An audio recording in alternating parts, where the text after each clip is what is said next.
ஆவணி மாச சுக்லபக்ஷ அஷ்டமி துர்வாஷ்டமியாக கடைபிடிக்கப்படுது. இந்த நாளில் விநாயகருக்கு அருகம்புல் வச்சு வழிபடுறது நம்முடைய தடைகளை எல்லாம் நீக்கி சந்தோஷத்தை பெருக்கும். வளர்பிறை அஷ்டமி முதல் தேய்பிறை அஷ்டமி வரை 16 நாட்கள் விரதம் இருந்து மகாலட்சுமியை வழிபடுறது சோடச லட்சுமி விரதம்.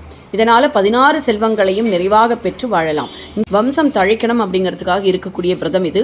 அருகம்புல்ல சந்தனம் குங்குமம் வச்சு வணங்கணும். சௌபாகியம் சந்ததின் தேகி சர்வ காரியகரி பவயதாசாக பிரசாகாபிர் விஸ்திருதாசி மஹீதலே ததா மமாபி சந்தானம் தேகி துவமஜராமரம் அப்படின்னு சொல்லி பூஜிக்கணும்.